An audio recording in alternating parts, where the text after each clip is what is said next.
महोदय आपले मनापासून आभार व्यक्त करतो। मी ज्या वसई विरार शहर महापालिकेतून येतो, निवडून नालासोपारा मतदारसंघातून येतो, 10,16,000 मालमत्ता आहेत।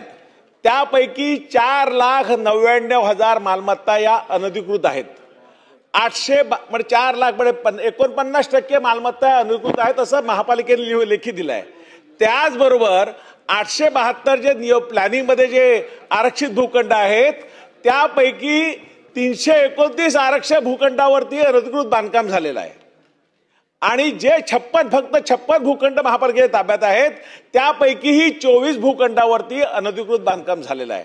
अध्यक्ष महोदय, अधिकाऱ्या आपण इथून मंत्रालयातून निर्णय होतात, MRTP कायद्यात दुरुस्त होते, MRTP 56A आला की अधिकाऱ्यावर कारवाई होण्यासाठी, पण दुर्दैवाने आजही एकही अधिकाऱ्यावरती कारवाई झाली नाही। अध्यक्ष महोदय, ह्याचबरोबर मी सांगू इच्छितो की या नालासोपारा शहरातील 41 बिल्डिंग तोडण्यात आल्या माननीय सुप्रीम कोर्टाच्या आदेशाप्रमाणे, पण तिथे राहणारे जे लोक होते त्यांनाच त्रास झाला।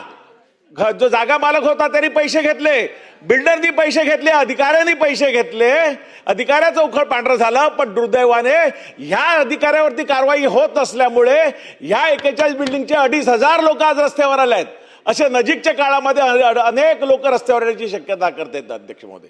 त्यामुळे आपली आग्रहाची विनंती आहे की ह्याला जे अधिकारी जबाबदार असतील त्याच्यावर तातडीने कारवाई केली पाहिजे। कायद्याचं पालन MRTP कायद्याअंतर्गत 56A चा कायदा आहे, त्याचा वापर प्रभावीपणे करून 3 महिन्याची शिक्षा, 20,000 रुपये दंड किंवा दोन्ही याची प्रभावीपणे अंमलबजावणी होणार का?